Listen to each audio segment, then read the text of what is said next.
Well, greetings once again. This is Dr. Bill Bailey, and this is the Handheld Hack. The Handheld Hack, of course, is our occasional venture into the world of handheld computing devices. Yes. Now, as I record this, it's a Saturday morning. It's actually, let me look at the old computer thingy here, March the 2nd. I don't even know what month it is, much less what day it is.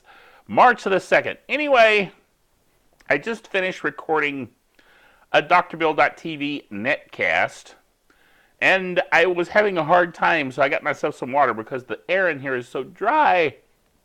So I'm going to drink some more water. Yes. Water is good, and it is good for you. You know, a politician famously recently just drank water while he was doing a talk and got in all kinds of trouble for it. I don't know why. I mean, people need to drink water, you know what I'm saying? So I just did it too. Showing my solidarity. Anyway, water. It's hydrogen and oxygen and an interesting combination. Okay, I'm digressing now. The Handheld Hack. We are proud members of the Tech Podcast Network, techpodcast.com. If it's tech, it's right here on the Handheld Hack. Yes, we're talking tech.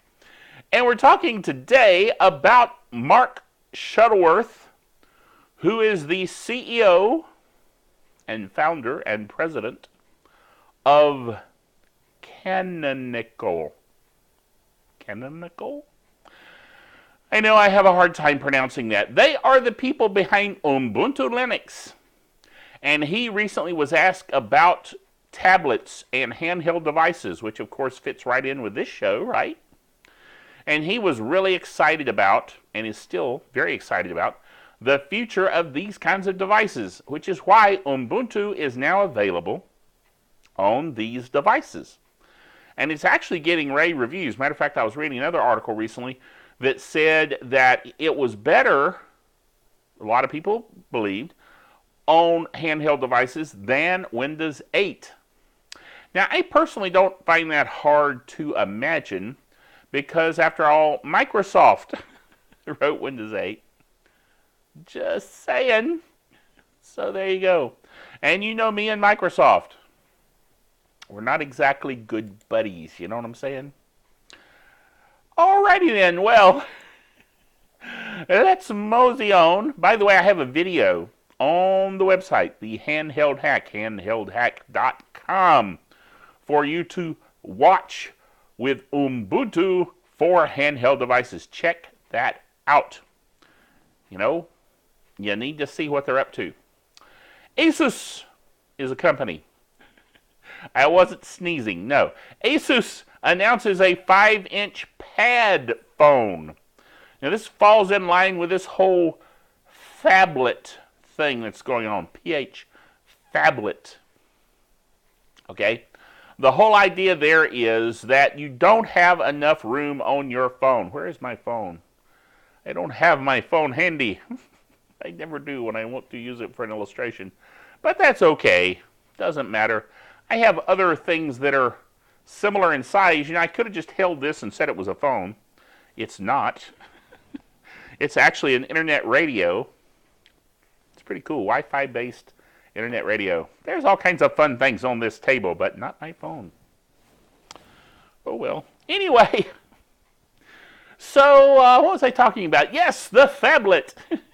The problem with phones, let's pretend this was a phone.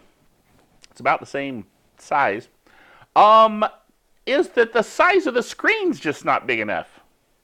So they're making bigger screens for these things. And so there you go. So you have a phone that's actually a tablet, so they call it a phablet. Yeah, I know. It's kind of lame. But anyway, the Asus Padfone Infinity was announced. A 5-inch 1080p screen, a Snapdragon 600 CPU, and full HD tablet display. Hands-on. So, it looks pretty cool. And I personally would like to play with it because I want a bigger screen for my phone. I've kind of looked at the new Galaxy. Is it a Galaxy? No, it's a Note. The Note 2, which has a bigger screen. It's also called a Phablet. That just sounds so silly. But you know, it is what it is. Next item we're going to look at here is Barnes & Noble. Barnes & Noble, as you know, has a device called the Nook, as opposed to Amazon's Kindle. Now, I have the Kindle, and I like it. It's the Kindle Fire, and it's awesome. My wife has a Kindle Paperwhite that she loves. Good stuff. Both handheld devices, so they fit right in here. But Barnes & Noble has a Nook, and people really like the Nook. They think it's a pretty decent tablet as well as being an e-reader. But Barnes & Noble is losing money big time. So it says the nation's largest book chain, Barnes & Noble, warned that when it reports the 2013 third quarter results on Thursday, that's this past Thursday, losses in its Nook Media division, which included sales of ebooks and devices, will be greater than the year before, and that the unit's revenue for all of fiscal 2013 would be far below projections it gave of $3 billion. Far below. So that's not good. It doesn't bode well for the Nook. So if you want a Nook as a tablet, go out and get one. Or you may look at it and say, well, wait a minute, if it's failing, I don't want to go get one. Know what I'm saying? So there you go. You have been warned that it may be dying. The Kindle, of course, will be around. I'm confident because they're doing quite well with that. I mean, after all, I'm buying them myself. Haven't bought a Nook. Just saying. Alrighty then. Remember, until next time, you're only as good as your last hack.